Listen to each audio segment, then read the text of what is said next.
Welcome to Last Moments. We all know Karens are everywhere in the wild, but today we're focusing on some of the most stubborn entitlement in the States. My favorite. From a Karen who escalated a police visit into a violent kitchen knife fight, to another who sped down the highway at over 100 miles per hour, trying to escape the one thing she couldn't outrun.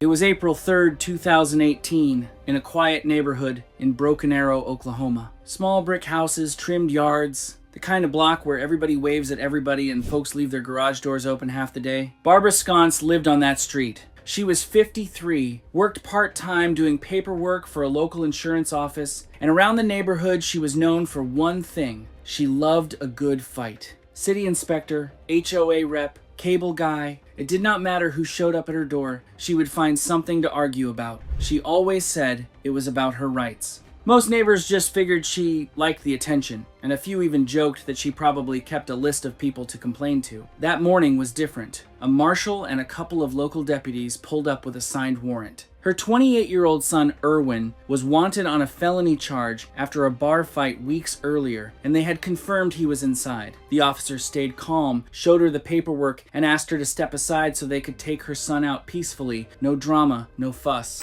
She refused. Standing right in the doorway, she told them they had no right to enter without her personal permission, warrant or not. She yelled for the neighbors to start filming, insisting the deputies were the ones breaking the law. A small crowd gathered. One neighbor across the street pulled out a phone and started recording from the sidewalk. The deputies kept warning her, calmly, that she was interfering with a lawful arrest and could be taken in herself if she kept this up. Watching how this moment plays out, here's what gets me every time. All she had to do was step back for 2 minutes, and her son still would have been arrested either way, just without her standing in the middle of it. But she did not step back, and that choice is exactly what pushed things past the point of no return. It turned physical. Barbara shoved a deputy while still blocking the door, and officers moved to arrest her for obstruction.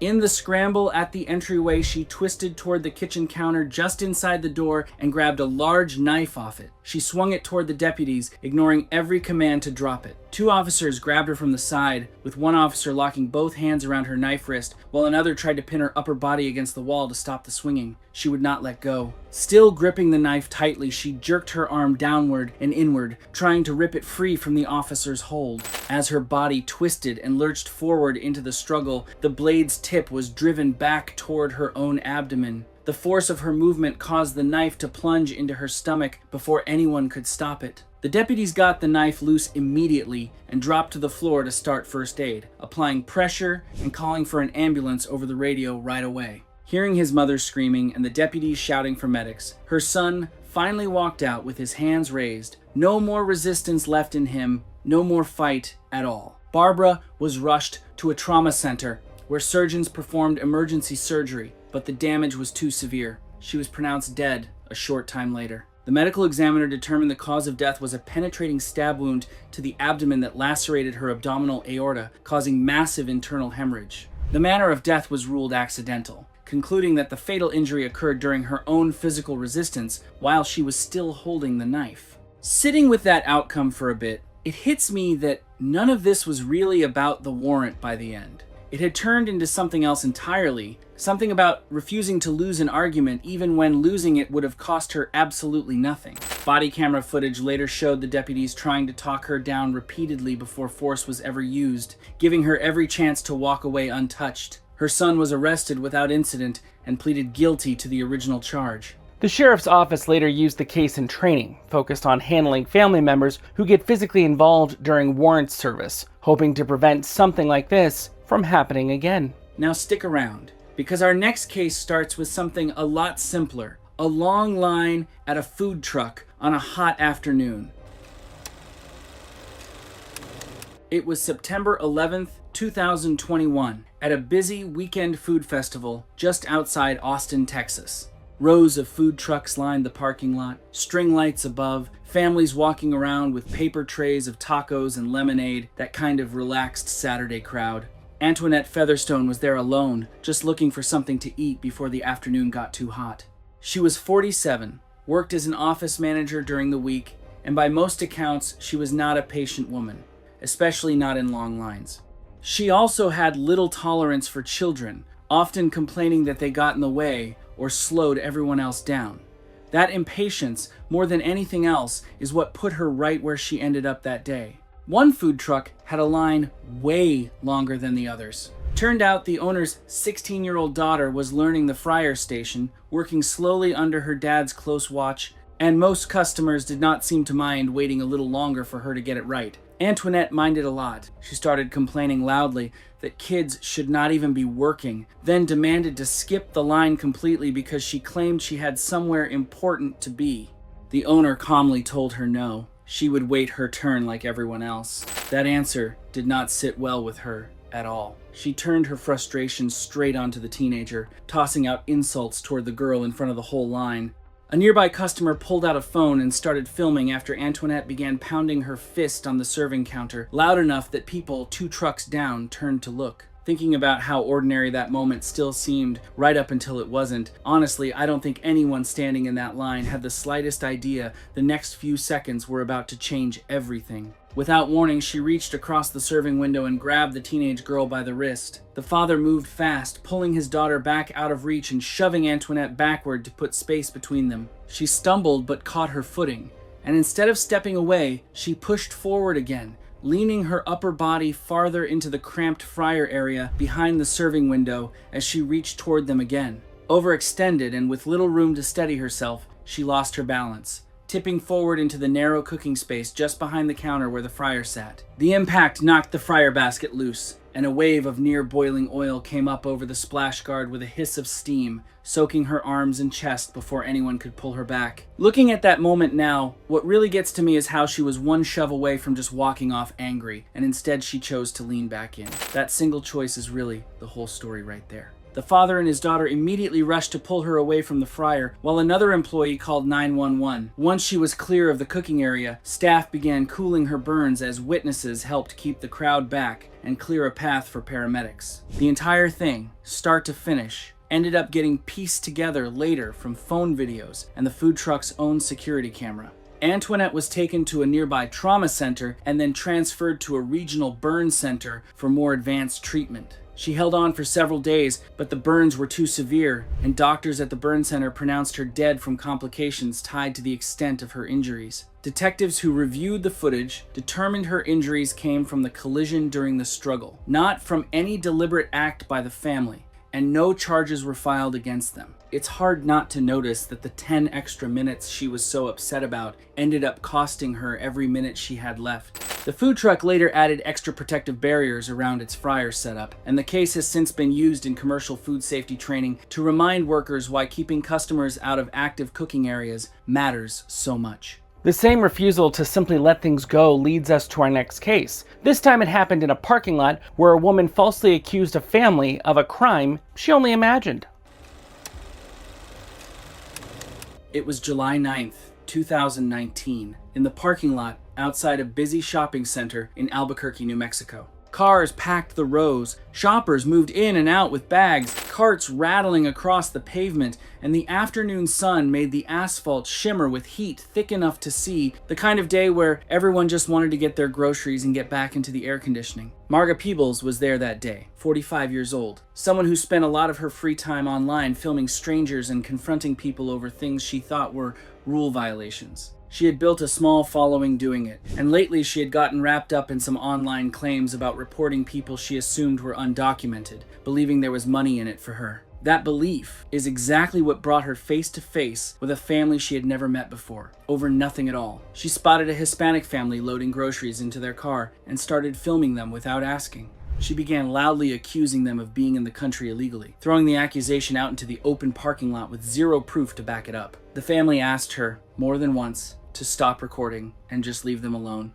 She would not. Instead, she followed them across the lot as they tried to walk away, camera still up, voice still raised, footsteps quick against the pavement. A few strangers nearby actually stopped and told her to knock it off, but she brushed past every one of them and planted herself directly in front of their car so they could not even pull out. Honestly, I still can't believe that people can behave like this in public. More of the family showed up fast, after getting frantic calls about what was happening. Marga kept filming through all of it, ignoring every single request to back off. People standing around kept telling everyone to just wait, that officers were already on the way. One of the family's adult relatives, who was legally carrying a handgun, walked up and told her to move away from the car. Instead of stepping back, Marga shoved her phone right into his face and grabbed at his arm to keep filming up close. He repeatedly tried to pull away, but with Marga still holding onto him and pressing in, the struggle grew more frantic. As he fought to break free, he suddenly reached for the handgun at his waist. Marga still did not let go or back away. In that same second, he pulled the handgun and fired, and Marga went down right there in front of the car she had refused to let leave. Shoppers nearby froze at the sound, some ducking behind their own cars, unsure at first what had even happened. The relative panicked almost immediately after and took off running through a row of parked cars into the residential streets behind the shopping center. That refusal, more than anything else that happened after, is what turned a loud afternoon into a fatal one. Officers arrived within minutes, secured the area, attempted emergency aid on the spot, and moved the shaken bystanders back from the scene. The relative was tracked down that same evening after an extensive search through the surrounding neighborhood, with police going door to door asking residents if they had seen anything. Paramedics pronounced Marga dead at the scene, and the Office of the Medical Investigator later officially ruled her cause of death as a single gunshot wound to the chest. Detectives later confirmed the family had absolutely no connection to any immigration violation. Nothing she accused them of was even remotely true. Prosecutors successfully argued that pulling the gun in that moment was not legally justified, and the relative was convicted. One terrible decision destroyed 2 lives that day. Marga lost hers, and the man who pulled the trigger lost his freedom, spending years behind bars for a choice that never should have been made. Our next case begins with another argument that never needed to happen. A return counter, a vacuum with no receipt, and a woman named Beatrix who refused to take no for an answer. It was February 6th, 2017, inside a busy retail store in Columbus, Ohio, the kind with wide aisles, bright lights, and a customer service counter right up front near the doors. It was a slow weekday morning, just a handful of shoppers wandering the appliance section. Beatrix Sweat walked in carrying an old vacuum cleaner in both arms. She was 56, retired from years of office work, and known by people who dealt with her as someone who never let go of an argument once she started one. She had come to return that vacuum, something she had bought almost 3 years earlier, and she was absolutely convinced the store owed her a full refund no matter how long she had owned it. Correct me if I'm wrong, but aren't refunds for appliances like these usually only good for 48 hours to 90 days? So reading that she was trying to return a vacuum from 3 years ago honestly threw me off. The problem was simple. She had no receipt, no warranty card, nothing to prove she had even bought it there. The customer service manager, a calm guy who had clearly dealt with this kind of thing before, explained the return policy to her as politely as he could. He even offered her a discounted replacement just to smooth things over, which, honestly, was more than most stores would bother doing. Beatrix wanted none of that. She rejected every option on the table and started accusing him of trying to cheat her out of her money. Her voice kept climbing louder, drawing looks from customers over by the registers. Employees kept trying to talk her down, but nothing was landing, and the whole front of the store had basically stopped to watch. The vacuum's cord had come loose from where it was wrapped, trailing along the floor behind her the whole time she stood there arguing. What stands out to me is that she had a discounted replacement offered right in front of her, and she still chose to keep fighting instead. That refusal to take the easy way out is really what set the next few seconds in motion.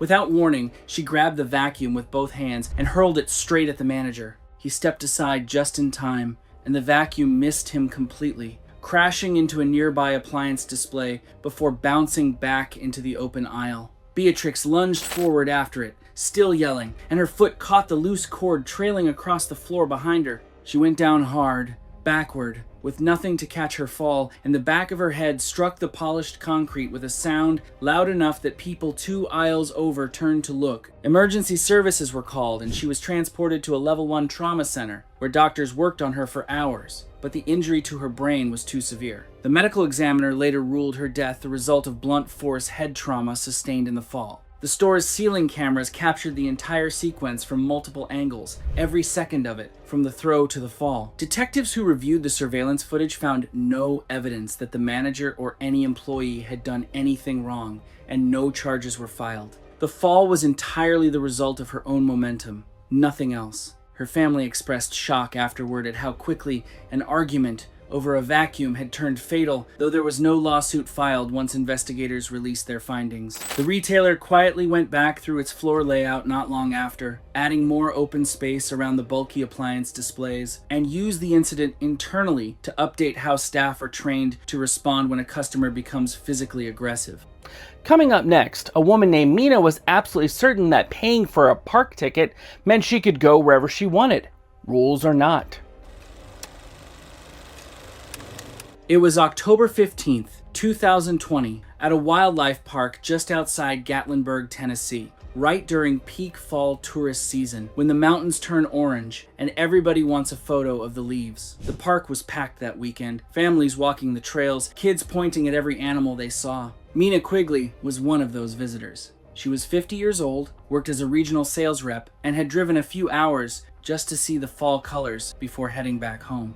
She had paid full admission at the gate, and that ticket, in her mind, meant she had earned the right to walk absolutely anywhere in that park she pleased. One trail, near the back of the park, had been shut down that same morning. Rangers had gotten multiple reports of an unusually aggressive black bear roaming close to that path, closer to visitors than normal, and they were not taking any chances. They put up barricades across the entrance and posted large warning signs, the kind you cannot miss even walking past quickly. Mina walked right up to that barricade anyway and started arguing with a nearby staff member, insisting loudly that she paid for admission and deserved access to every trail in the park. If the rangers told me there was a black bear going crazy out there, I'd be out of that park in seconds. But Mina here, oh, she's built different. She demanded a supervisor, accused the staff of ruining her vacation, and a small group of tourists actually stopped what they were doing just to watch the scene unfold. Ignoring every warning stacked right in front of her, she ducked under the barricade and walked straight into the closed trail. Rangers immediately radioed wildlife officers and started clearing other visitors away from nearby paths. Wildlife officers located the bear not far down that same closed trail, and it was already agitated, pacing back and forth near the tree line. They tried the usual non-lethal methods first. Loud noise, movement, anything to push the animal back into the woods. But the bear kept charging forward instead of retreating, closing the distance each time faster than before. With the animal now posing a direct and immediate threat to the officers themselves, one of them fired to stop the charge. The bear, badly wounded, bolted downhill in a panic, crashing blindly through brush with no real direction, straight toward the section of trail Mina had continued walking into despite people shouting for her to turn back. The panicked bear slammed into her, knocking her violently off her feet. She was thrown sideways down the steep, rocky edge of the trail, where she struck several large boulders before coming to rest at the bottom of a short embankment. The bear stumbled a few more yards before collapsing from its injuries. Rangers and paramedics reached her within minutes once the area was declared safe enough to approach. Emergency crews stabilized her on the trail before a helicopter airlifted her out for faster transport. Mina was flown to a regional trauma center where doctors worked to treat the severe blunt force injuries she sustained in the collision, but she did not survive. An autopsy later determined that her cause of death was blunt force trauma sustained during the incident. Park officials reviewing the incident confirmed the trail closure had been clearly marked, warnings had been repeated several times, and the wildlife response followed established safety protocols. Investigators found no fault in how the rangers or officers handled the situation. Looking back, none of this had to happen. It all started with ignoring a warning that was there for a reason. The park later strengthened temporary barriers during wildlife closures and reviewed procedures for removing visitors who entered restricted areas. Some people make one bad decision in the heat of the moment. The next woman turned a routine traffic stop into a battle she was determined to win, even after being given every chance to walk away.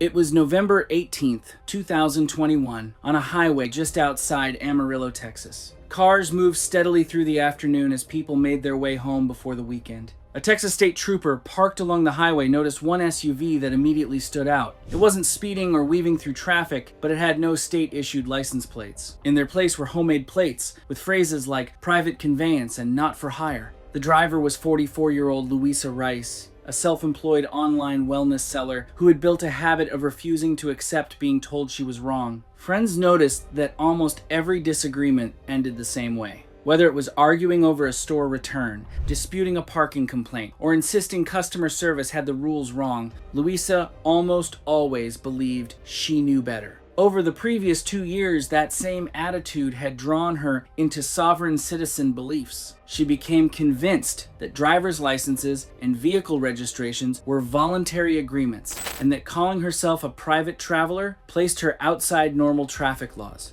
Earlier that day, she had attended a gathering where those ideas were openly encouraged before beginning the drive home. The trooper activated his emergency lights and Louisa pulled onto the shoulder. Rather than ignore the stop completely, she appeared ready to argue her way out of it. At first, there was nothing about the encounter that suggested it would become anything more than a few minutes on the side of the highway. The officer explained that the SUV was not properly registered and politely asked for her driver's license and proof of insurance. Instead of reaching for her wallet, Louisa challenged every request. She pointed at the homemade plates, interrupted the trooper each time he explained the violation, and insisted he had no authority over her because she was traveling, not driving. The officer answered each interruption with the same calm explanation, warning that refusing to identify herself could lead to arrest while giving her several chances to cooperate. Even here, I still feel like this could have ended with nothing more than a ticket. The officer wasn't rushing the situation, and every explanation gave Louisa another chance to turn it around. Instead, the stop just kept getting longer. As a second patrol unit arrived, several passing drivers slowed to watch. The officers informed Louisa that she was now facing arrest if she continued refusing lawful commands. Instead of stepping out of the SUV, she locked the doors, restarted the engine, and suddenly accelerated back onto the highway. The patrol vehicles followed with their lights and sirens activated. Supervisors monitored the pursuit while traffic remained light enough for officers to continue safely. Whenever the road opened up, Louisa pushed the SUV to speeds above 100 miles per hour. She darted around slower vehicles, crossed lanes without signaling, and ignored repeated opportunities to pull over. Several drivers steered onto the shoulder as the speeding SUV forced its way through traffic. A few miles later, orange barrels and concrete barriers narrowed 3 lanes into 2 as the highway entered a construction zone. Cars slowed with little room left to maneuver. Rather than brake with everyone else, Louisa tried forcing her SUV through a gap between a pickup truck and the concrete barrier that simply wasn't wide enough. The SUV clipped the rear corner of the pickup, sending it sharply sideways. Its front wheel struck the raised concrete barrier at an angle, causing the vehicle to climb the edge before tipping onto its side. It rolled several times across the grassy median before finally coming to rest upside down.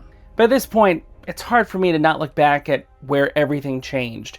Just a few minutes earlier, people were driving past what looked like an ordinary traffic stop. Now those same drivers were pulling over because someone needed help. Firefighters arrived within minutes and cut through the crushed roof to reach Louisa. The people in the pickup escaped with only minor injuries, but Louisa had suffered severe skull trauma, multiple broken ribs, crushing injuries to her chest, and catastrophic internal bleeding during the violent rollover. She was pronounced dead at the scene. The county medical examiner ruled her death an accident caused by multiple blunt force injuries sustained in the crash. Investigators concluded that excessive speed and her decision to flee the lawful traffic stop directly caused the collision. They also determined that the pursuing officers had followed departmental policy throughout the incident. After dashboard camera footage was released, many people pointed to the repeated chances Louisa had been given to cooperate. The case was later used in officer training to show how quickly a routine traffic stop can turn dangerous.